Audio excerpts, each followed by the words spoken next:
अस्सलाम वालेकुम दोस्तों। दोस्तों, एक कहावत हमारे यहाँ बड़ी मशहूर है कि नाच ना जाने आंगन टेढ़ा।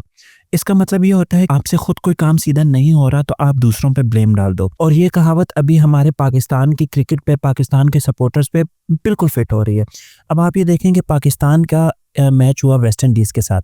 पहला मैच हुआ, उसमें भी काफ़ी गलतियाँ थीं, लेकिन चूँकि वो पाकिस्तान मैच जीत गया तो हमेशा की तरह हमने उन गलतियों को इग्नोर किया, आगे दौड़ पीछे छोड़ वाली कहानी को अपनाया और आगे चल दिए।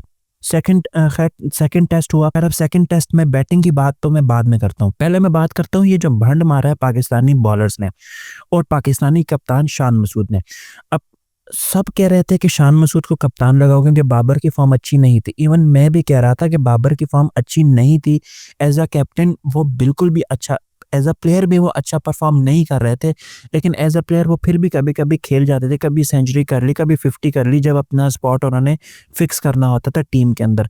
तो उन्होंने कभी सेंचुरी कर ली। इवन दो उन्होंने लास्ट, अब मैं आपको बताऊँ, लास्ट काफ़ी सारे सालों में उन्होंने कोई भी बड़ा स्कोर नहीं किया। अगर मैं सही हूँ, अगर मैं सही नहीं हूँ तो मुझे कमेंट में ज़रूर बताइएगा। लेकिन मेरा ख़्याल के मुताबिक 2022 में उन्होंने जो इंडिया के खिलाफ इनिंग खेली थी, उसके बाद उन्होंने नेपाल के खिलाफ 2023 के अंदर एक 150 रन बनाया था। उसके बाद कोई नहीं। और एक प्लेयर जिसको आप वर्ल्ड क्लास प्लेयर कहते हैं, जिसको आप एक बड़ा प्लेयर कहते हैं, क्या उससे यही उम्मीद, यहाँ तक ये एक्सपेक्टेशन की जा सकती है कि वो नेपाल के अगेंस्ट हमें 150 बना के देगा या 200 बना के देगा? नहीं। क या तो फिर वर्ल्ड क्लास वाली बहस ख़त्म कर दें कि भई वो वर्ल्ड क्लास प्लेयर नहीं है, वो एक बड़ा प्लेयर नहीं है। या फिर आप ये बहस ख़त्म कर दें कि यार हाँ, वो बड़ा प्लेयर है, लेकिन वो मैचेज़ नहीं, जब वो पिच पे आएगा तो हम ये तो कह सकते हैं कि वो सेंचुरी करेगा, वो 50 करेगा, वो बड़ा स्कोर करेगा। लेकिन हम ये नहीं कह सकते कि वो पाकिस्तान को मैच जिताएगा।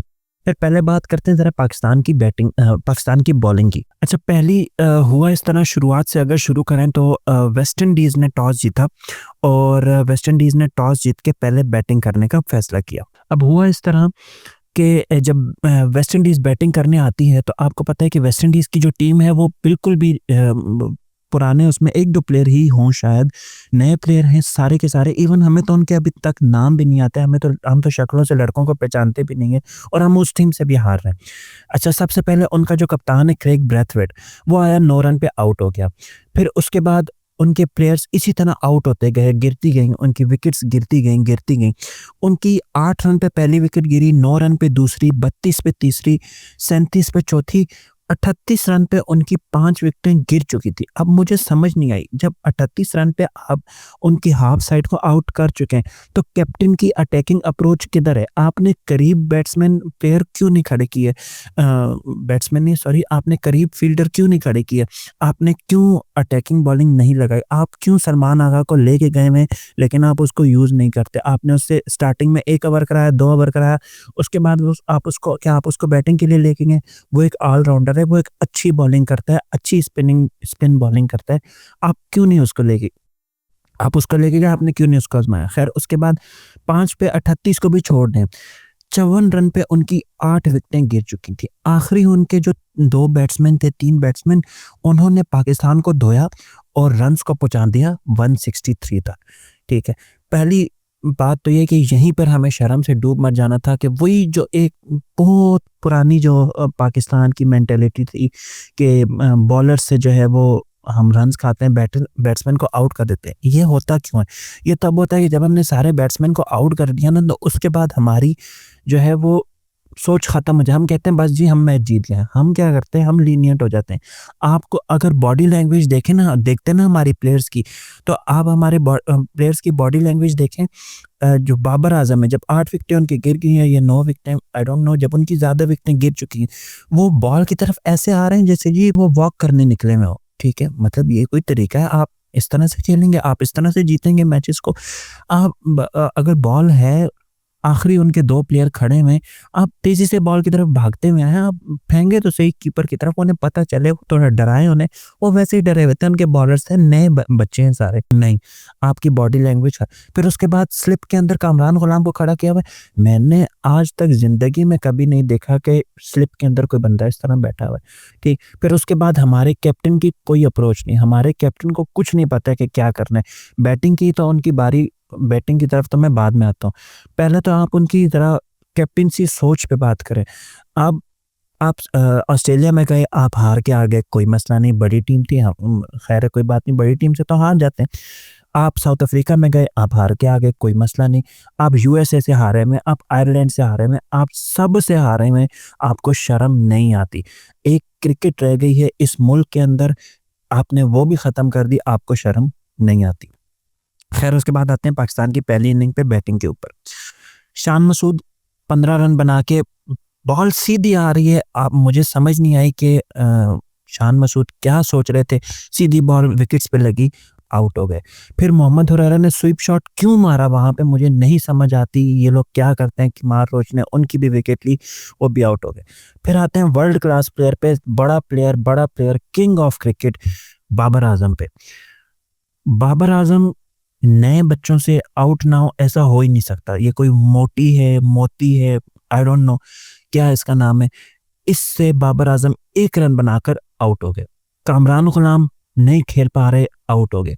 सऊद शकील और मोहम्मद रिजवान, फिर वही आखिर में बात आ गई कि जी 2 बंदे जो हमारी इज्जत बचाते हैं, उन्होंने थोड़ी बहुत हमारी लाज रखी। एक ने 32 बनाए 62 गेंदों पे, दूसरे ने 49 बनाए 75 गेंदों पे, और ये 49 ही पाकिस्तान का हाई स्कोर है।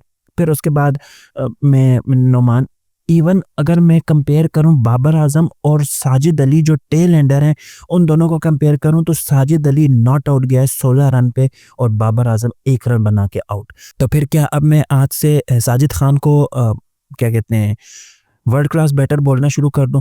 भाई अब आप लोग, मुझे पता है कुछ लोग नीचे कमेंट में आके कहेंगे कि भाई बाबर की जिम्मेदारी नहीं, बाबर की जिम्मेदारी क्यों नहीं है? अगर हम उसे वर्ल्ड क्लास प्लेयर कहते हैं, बड़ा प्लेयर कहते हैं, तो क्या हम बाबर से ये उम्मीद नहीं रख सकते कि वो हमें एक बड़ा मैच जिताएगा? बड़ा तो था ही नहीं, खैर रन बॉल करनी थी, 3 दिन पड़े आपके पास, आपने 143 रन अब रह गए, 3 दिन पड़े आपके पास, आपने 143 रन बनाने, क्या आप 143 रन नहीं बना सकते? आपके अंदर इतना भी जो है वो दम नहीं है, तो फिर आप वर्ल्ड क्लास प्लेयर नहीं है ना भाई। फिर आप जाएं, फिर आप कोई और काम करें, आप डोमेस्टिक खेलें। आप मुझे ये बात बताएं कि अभी रोहित शर्मा, उनका जो है वो इंडिया का कितना बड़ा प्लेयर है, उसने वर्ल्ड कप जिताया, उसने आईपीएल 5 टाइटल जिताया, उसने बड़ा कुछ जिताया उनको, ठीक है, बहुत दफ़ा वो वर्ल्ड कप के फाइनल में भी लेके आया, बहुत बड़ा प्लेयर है, और अभी वो इंटरनेशनल नहीं खेल रहा, तो वो रणजी में खेल रहा है जाके। हमारे प्लेयर, इनकी ईगो हर्ट होती है अगर इनको कोई कहे कि जी आप डोमेस्टिक में जाके खेलें, आप फर्स्ट क्लास क्रिकेट में जाके खेलें, ठीक है। ये अपने अपने आप से बड़े बने हुए, ये क्रिकेट से बड़े प्लेयर बने हुए, क्रिकेट से बड़ा कोई नहीं है भाईजान। फिर उसके बाद आते हैं दूसरी इनिंग जो अभी चल रही है, ठीक। वेस्ट इंडीज़ ने दूसरी इनिंग में 244 रन बनाए, अब पाकिस्तान चेस कर रहा है टारगेट। शान मसूद फिर नहीं खेले, फिर आउट हो गए। मुझे समझ नहीं आती शान मसूद किस किस्म के प्लेयर हैं, ठीक है। इनको कप्तान भी बना दिया, इनको हर चीज़ दे दी, आपके पास ना स्ट्रेटेजी है ना कुछ है, आप लोग जा रहे हैं आउट हो रहे हैं, कह रहे हैं जी पिच का कसूर। क्या पिच का कसूर है? 2 रन पे शान मसूद का आउट होना पिच का कसूर है? मोहम्मद हुरैरा का वो स्वीप शॉट गलत मारना पिच का कसूर है? क्या पिच का? बाबर आजम नहीं चल पा रहा पिछले 3-4 सालों से, वो पिच का कसूर है? कामरान गुलाम एक शॉट इससे नहीं लगता, वो पिच का कसूर है? चलो सऊद शकील फिर थोड़ा बहुत खेल जाता है, ठीक। उसके बाद मोहम्मद रिजवान भी अभी खड़ा है, अल्लाह करे खड़ा रहे, जिता दे। सलमान अली, मुझे समझ नहीं आती सलमान अली आगा को आप क्यों नहीं बॉलिंग करने के लिए भेजते? आप क्यों नहीं स्ट्रेटेजी अपनाते? क्यों आप सलमान अली आगा को यूज़ नहीं करते? नहीं करना यूज़ तो फिर इसी तरह होगा, फिर आप इसी तरह मैचेस हारते रहेंगे, आप इसी तरह पाकिस्तान की आवाम को दुख पहुंचाते रहेंगे, ठीक है। इस वक्त जितनी डिसहार्ट पाकिस्तान की आवाम है ना, वो तब भी नहीं थी जब पाकिस्तान यूएसए से मेरा ख्याल से हारा था। वो इस वजह से नहीं थी क्योंकि यूएसए की टीम से जब हम हारे थे तो हम सबको पता था कि जब टीम के अंदर बददियानती होगी, जब टीम के अंदर इंसाफ नहीं होगा ना, सही तरीके से अच्छे प्लेयरों को लेके नहीं जाएंगे, जो डिज़र्व करते हैं, मेरिट पे हैं, उनको लेके नहीं जाएंगे, तो ऐसा ही होगा। खैर अब देखते हैं अभी क्या सिचुएशन बनती है। अभी जब मैं ये वीडियो बना रहा हूँ तो 10:19 हुए और पाकिस्तान की इनिंग चल रही है। 143 रन चाहिए पाकिस्तान को जीतने के लिए, और रिजवान और सलमान अली आगा इस वक्त बैटिंग कर रहे हैं। खैर देखते हैं अब पाकिस्तान जीतता है नहीं। वैसे लग तो बहुत मुश्किल रहा है, 6 विकेटें गिर चुकी हैं, 2 दिन पड़े दिनों के हिसाब से तो अभी बहुत टाइम है, लेकिन विकेटों के हिसाब से और पाकिस्तान टीम के हिसाब से ये बिल्कुल भी नहीं। खैर उम्मीद करते हैं पाकिस्तान ये मैच जीते और अपने होम ग्राउंड पे ये सीरीज़ विन करें, और देखते हैं खैर क्या होता है। अब आज की वीडियो के लिए इतना ही। अब मिलते हैं अगली वीडियो में। तब तक के लिए अल्लाह हाफ़िज़।